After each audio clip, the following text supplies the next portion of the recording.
बिस्मिल्लाहिर्रहमानिर्रहीम। आज हम डिस्कस करते हैं जेनेटिक कोड। जेनेटिक मैसेज जो कि ट्रिपलेट नॉन ओवरलैपिंग कॉमालेस और डिजेनरेट यूनिवर्सल कोड की सूरत में है। कि इस टॉपिक में या आज के लेक्चर में हम ये देखेंगे कि कैसे सीक्वेंस ऑफ डीएनए जो है वो अमीनो एसिड की सीक्वेंस को डिटरमिन करती है प्रोटीन में। हमें पता है कि DNA is responsible for the formation of proteins through messenger RNA. तो डीएनए जो है वो कैसे अपने मैसेज को ट्रांसलेट करवाता है, जबकि हमें पता है डीएनए जो है that is made up of 4 different types of nucleotides और अमीनो एसिड्स जो प्रोटीन में प्रेजेंट हैं वो 20 डिफरेंट टाइप्स के हैं। तो कैसे फिर डीएनए पर लिखी हुई जो न्यूक्लियोटाइड की सीक्वेंस है वो अमीनो एसिड की सीक्वेंस को डिटरमिन करती है। तो इसकी सारी प्रॉपर्टीज़ ये जो हमने डिस्कस किया कि triplet non overlapping commaless degenerate और यूनिवर्सल हम बारी बारी डिस्कस करते हैं। तो फर्स्ट वन है what is meant by triplet code. Triplet code से हमारी मुराद ये है कि ये है sequence of 3 basis on DNA for the specification of amino acid. कि एक अमीनो एसिड को स्पेसिफाई करने के लिए डीएनए पर 3 न्यूक्लियोटाइड्स का कोई सा भी कॉम्बिनेशन जो है वो हो सकता है। ये कहलाता है ट्रिपलेट कोड, क्योंकि जैसे अभी हमने डिस्कस किया कि जेनेटिक कोड जो है इसे ट्रांसलेट होना है लैंग्वेज ऑफ डीएनए से जो कि in the form of 4 nucleotide basis होता है into language of 20 common amino acids जो कि प्रेजेंट होते हैं डिफरेंट प्रोटीन्स में। तो कैसे फिर ये 4 basis adenine, thymine, guanine, cytosine जो हैं वो डिसाइड करती हैं कि कौन सा अमीनो एसिड जो है वो प्रोटीन में लगेगा। इसकी एक्सप्लेनेशन जो है कि 3 बेसिस का कॉम्बिनेशन मिल के वो एक अमीनो एसिड को प्रोटीन में स्पेसिफाई करता है, कहलाता है ट्रिपलेट कोड। तो इसे हम समझने की कोशिश करते हैं। अगर हम ये जान लें या ये अज्यूम कर लें कि एक न्यूक्लियोटाइड जो प्रेजेंट है डीएनए पर या मैसेंजर आरएनए पर वो एक अमीनो एसिड को स्पेसिफाई करता है, तो डीएनए में तो सिर्फ 4 मुख्तलिफ तरह के न्यूक्लियोटाइड्स हैं, जैसे एडेनिन, थाइमिन, गुआनिन, साइटोसिन। अगर मैसेंजर आरएनए की बात करें तो थाइमिन की बजाय यूरासिल होगा। तो फिर तो अगर ये 4 ही हैं तो सारी प्रोटीन्स में फिर 4 ही अमीनो एसिड लगने चाहिए। उसकी वजह ये कि जहाँ पर एडेनिन आए से पॉलीपेप्टाइड में वहाँ पर लग जाए एलानिन, जहाँ पर थाइमिन आए वहाँ पर से लग जाए टायरोसिन। हमने ऐसे एग्जांपल ले लिया। गुआनिन आए तो ग्लाइसिन लग जाए, साइटोसिन आए तो फिनाइल एलानिन लग जाए।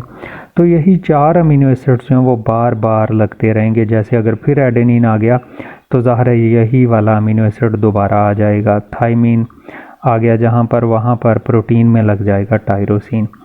तो सिर्फ 4 अमीनो एसिड्स जो वो होंगे या 4 कोड वर्ड आप कह लो, ये हमारे पास बनेंगे। लेकिन हमें पता है कि प्रोटीन में तो 20 बल्कि इंसानों की सूरत में 22 डिफरेंट टाइप्स के अमीनो एसिड्स जो हैं वो प्रोटीन में प्रेजेंट होते हैं। तो फिर हमने सोचा कि ये तो बहुत थोड़े हैं कोड वर्ड्स जो हैं 4, यकीनन कोई और कॉम्बिनेशन जो है वो बेसिस का वो स्पेसिफाई करता होगा अमीनो एसिड को। तो अगर हम ये अज्यूम कर लें कि 2 न्यूक्लियोटाइड्स मिल के एक अमीनो एसिड को स्पेसिफाई करते हैं कि 2 न्यूक्लियोटाइड्स का कॉम्बिनेशन जो है, तो अब 4 हमारे पास थी बेसिस, उनका 2-2 मिलेंगी तो ज़ाहिर है हमारे पास अब बन जाएंगे 16 कॉम्बिनेशन। जैसे हमने कहा कि ये वाली अगर 2 AA आ जाएं तो ये एक अमीनो एसिड से एलानिन को स्पेसिफाई करते हैं। AT आ जाएं तो लाइसिन को, AG आ जाएं तो एस्पार्टिक एसिड को, AC आ जाए ग्लूटामिक एसिड को। इसी तरह से TA आ जाए तो ये एक और कोड वर्ड है। AT कुछ और था, TA कुछ और है, ये से फिनाइल एलानिन को। तो इस तरह से हमारे पास ये टोटल बन जाएंगे 16 कॉम्बिनेशंस। तो प्रोटीन में भी इसी तरह से लग जाएंगे 16 अमीनो एसिड्स जो कि लेस देन सफिशिएंट हैं। तो ये कोड वर्ड हमने कहा 2-2 बेसिस भी मिल के 20 कोड वर्ड जो है हमारे लिए जनरेट नहीं करते। 3 न्यूक्लियोटाइड अगर हम अज्यूम कर लें कि वो मिल के एक अमीनो एसिड को स्पेसिफाई करते हैं, या 3 न्यूक्लियोटाइड्स का एक कॉम्बिनेशन जो है वो एक अमीनो एसिड को स्पेसिफाई करता है, तो 4 बेसिस जब 3 के मुख्तलिफ कॉम्बिनेशन में मिलेंगे तो then we will obtain the 64 code words. जैसे ये पहली, दूसरी, तीसरी ये तीनों मिलके एक अमीनो एसिड को स्पेसिफाई करें तो ये एक और अमीनो एसिड को, ये एक और अमीनो एसिड को, ये एक और अमीनो एसिड को, तो 4 कम्बिनेशन ये बन जाएंगे हमारे लिए, या 4 अमीनो एसिड के लिए ये कम्बिनेशन। इसी तरह से एडेनिन, थाइमिन, गुआनिन, इसी तरह से, या ये एक और कम्बिनेशन, एक और, तो हमारे पास टोटल कम्बिनेशन जो है वो इस तरह से जब 3 बेसिस मिलें तो वो बन जाएंगे 64, जिसे ये टेबल में आपने अक्सर जो है वो देखा होगा। यहाँ पर हमने रिप्रेजेंट किए कोडॉन। कोडॉन होती है sequence of 3 successive nucleotides on messenger RNA for specification of an amino acid. जैसे यहाँ पर ये हमारी यूरासिल है फर्स्ट कोड वर्ड, या फर्स्ट लेटर इस कोड वर्ड का, ये दूसरा लेटर और ये तीसरा। अगर ये वाले तीनों आ जाएं तो फिनाइलएलानिन, ये वाले तीनों आ जाएं तो एक और फिनाइलएलानिन। इसी तरह से ये 3 के मुख्तलिफ कम्बिनेशन में जब एक दूसरे के साथ मिलते हैं तो हमें 64 कम्बिनेशन मिल जाते हैं, जो कि मोर देन सफिशेंट हैं। अब इन 64 में से 3 कम्बिनेशंस जो हैं वो तो कहलाते हैं स्टॉप कोडॉन, जैसे UAA स्टॉप कोडॉन है, UAG स्टॉप कोडॉन है और UGA एक स्टॉप कोडॉन है। तो ये तीनों तो किसी भी अमीनो एसिड को स्पेसिफाई नहीं करते। बाकी सारे जो 64 कोड वर्ड हैं वो डिफरेंट अमीनो एसिड्स के लिए डिफरेंट हैं। तो ये प्रॉपर्टी जो है वो कहलाती है कोड इज ट्रिपलेट, मीन्स कि 3 सक्सेसिव न्यूक्लियोटाइड्स जो हैं वो एक अमीनो एसिड की स्पेसिफिकेशन करते हैं। This property is called as triplet code. Next जो एक और प्रॉपर्टी है that is the non overlapping. Non overlapping code word को हम एक्सप्लेन करने की कोशिश करते हैं। नॉन ओवरलैपिंग से हमारी मुराद ये है कि 3 बेसिस जो एक कोड वर्ड का पार्ट हैं वो सिर्फ उसी कोड का पार्ट हैं, वो अगले का पार्ट नहीं है। कोई भी बेसिस जो है वो शेयर नहीं होती बिटवीन द सक्सेसिव और कंसेक्टिव कोडॉन्स। तो राइबोसोम्स जो हैं वो एक टाइम में, अगर राइबोसोम जो है यहाँ पर रिजाइड कर रहे तो अगली दफ़ा वो जंप करके अगले कोड वर्ड पर जाएगा और वो अगली सिर्फ 3 बेसिस को ही रीड कर पाएगा।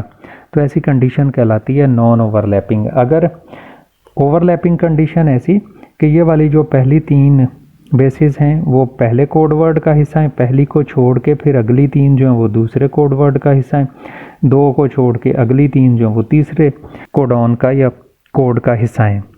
तो ऐसा बिल्कुल भी नहीं है, बल्कि कोड जो है वो नॉन ओवरलैपिंग मीन्स के 3 बेसिस जो हैं वो एक ही कोड वर्ड बनाती हैं, अगली 3 एक और कोड वर्ड बनाती हैं, अगली 3 एक और कोड वर्ड बनाती हैं। तो राइबोसोम्स भी इसी तरह से एक कोड वर्ड से जंप करके नेक्स्ट कोड वर्ड तक जाता है। ऐसे जेनेटिक कोड की एक और प्रॉपर्टी है कि it is the commaless. Commaless means के दरमियान में कोई इंटरवेनिंग बेसिस जो है वो प्रेजेंट नहीं है।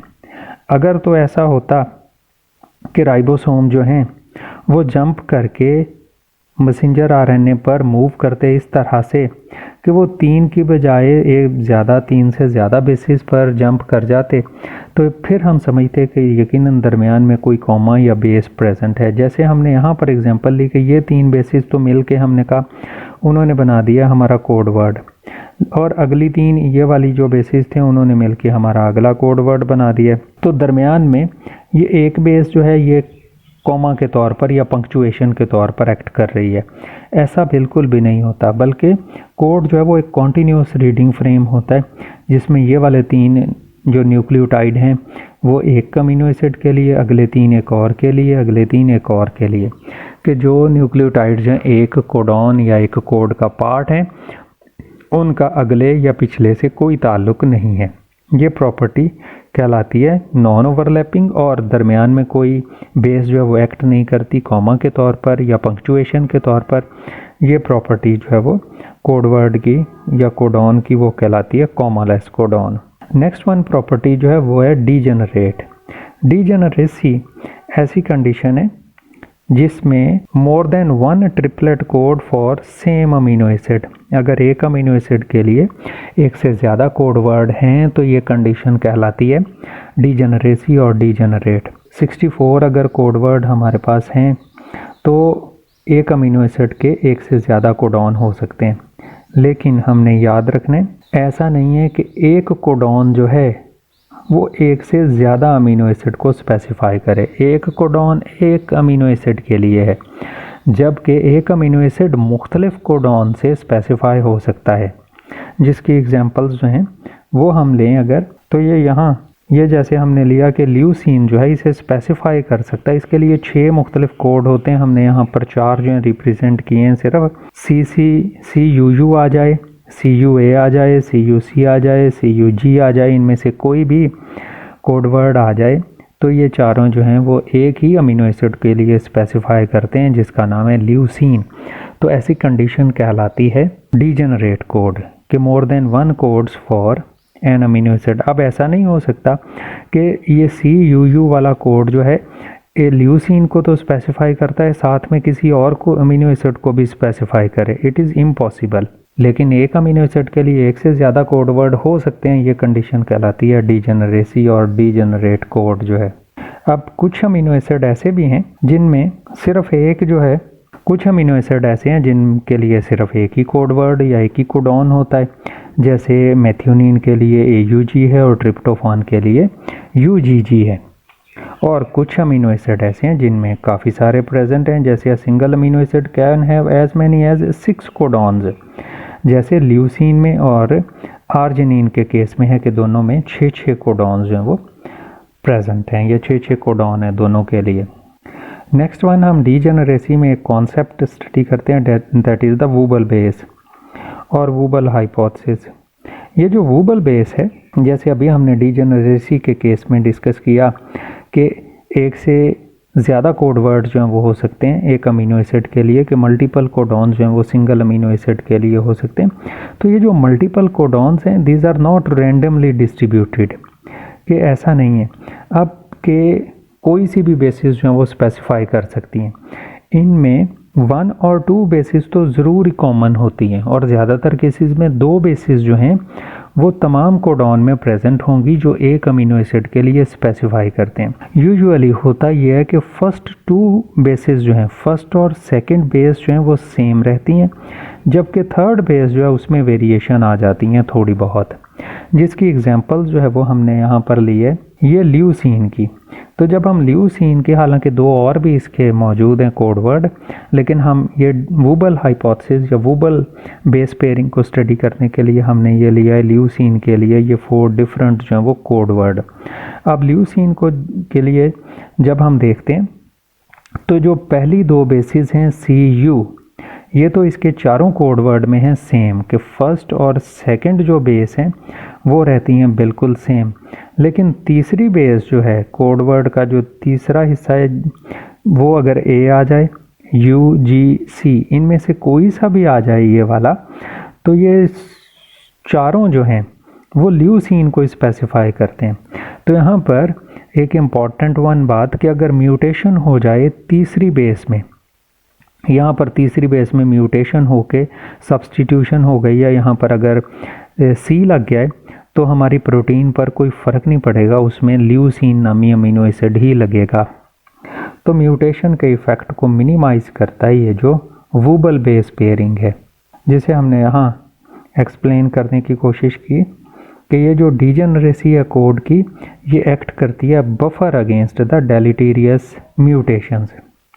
जैसे 8 मुख्तलिफ तरह के जो अमीनो एसिड हैं, लाइसिन है, वेलिन है, वगैरह वगैरह, इनमें थर्ड बेस जो है वो कम्प्लीटली इर्रेलिवेंट होती है। जैसे ल्यूसीन के केस में हमने देखा कि यहाँ पर ये थर्ड बेस जो है वो बिल्कुल इर्रेलिवेंट है, वो चारों में से कोई सी भी आ जाए, हर सूरत में ल्यूसीन नामी अमीनो एसिड ही जो है वो प्रोटीन में स्पेसिफाई होगा। तो फिर कोई भी म्यूटेशन आ जाए अगर थर्ड बेस में, तो इन कोडॉन पर कोई ख़ास फ़र्क नहीं पड़ेगा और अमीनो एसिड की लोकेशन पर भी कोई चेंज जो है वो नहीं आएगी। ऐसी ही एक और एग्जांपल हम यहाँ पर देखें तो वो है इस प्रोलीन की। प्रोलीन में जब हम देखते हैं तो पहली 2 बेसिस जो हैं वो हैं CC, जबकि थर्ड बेस जो है वो कोई सी भी आ जाए, U आ जाए, C आ जाए, A आ जाए, G आ जाए, हर सूरत में प्रोलीन ही लगेगा। यही हाल जो है वो थ्रियोनीन का है। यहाँ पर भी तीसरी बेस जो है वो कोई इफ़ेक्ट नहीं कर रही अमीनो एसिड की टाइप पर। इसी तरह से वेलिन का केस है, एलानिन का केस है, एट्सेट्रा। ग्लाइसिन है जैसे, तो ये सारे ऐसी कंडीशन हैं जिसमें हम देखते हैं कि थर्ड बेस जो है उसका कोई ख़ास रोल नहीं है, या उसमें कोई सी भी चेंज आ जाए, कोई सी भी बेस आ जाए तो वो सेम अमीनो एसिड जो है वो स्पेसिफाई होगा। तो ये कंडीशन एक तो ये कि एक से ज़्यादा code word same amino acid के लिए, ये प्रॉपर्टी कहलाती है डीजेनरेट प्रॉपर्टी। और थर्ड बेस जो है वो कुछ अमीनो एसिड में इतना भी इम्पॉर्टेंट रोल प्ले नहीं करती, it is called as the wobble base. Next one जो प्रॉपर्टी है कोड की, that is the universal code. Same code for all organisms, के तमाम ऑर्गेनिजम्स में, माइक्रोब्स में, बैक्टीरिया हैं जैसे, या ह्यूमन बीइंग्स हैं इवन, इनमें सेम कोड वर्ड होता है। लेकिन सम एक्सेप्शंस जो हैं ऑलवेज बी देयर। वो एक्सेप्शंस क्या हैं? एक तो एक्सेप्शंस हैं कि न्यूक्लियस और माइटोकॉन्ड्रिया, उनके जो जीन हैं दोनों में डिफरेंट्स जो है कोड वर्ड जो हैं वो डिफरेंट अमीनो एसिड्स को स्पेसिफाई करते हैं। और डिफरेंट ऑर्गेनिजम्स भी ऐसे हैं जिनमें कुछ थोड़ी बहुत वेरिएशंस हैं। तो जो वेरिएशंस हैं जैसे एसिटाबिलेरिया एक मेरीन अलगा है जिसमें स्टॉप कोडॉन UAG जो है एंड UAA जो कि नॉर्मली होते हैं स्टॉप कोडॉन्स या नॉनसेंस कोडॉन्स इन्हें हम कहते हैं, ये स्पेसिफाई करते हैं ग्लाइसिन को। ऐसी तरह से एक फंगस कैंडिडा जो है CUG नामी जो कोड वर्ड है वो specify CUG code word serine के लिए है, जबकि मोस्ट ऑफ द ऑर्गेनिजम्स में ये जो CUG है it is for the leucine. तो थोड़ी बहुत ये जो वेरिएशंस हैं कोड में, बट इन मोस्टली यूनिवर्सल हम इसे कहते हैं कि तमाम ऑर्गेनिजम्स में सेम ही ये अमीनो एसिड को स्पेसिफाई करता है। तो ये थी तो कुछ properties about the genetic code के triplet code, non overlapping, commaless, degenerate, wobble और यूनिवर्सल कोड। तो नेक्स्ट हम डिस्कस करेंगे इंशाल्लाह ट्रांसलेशन।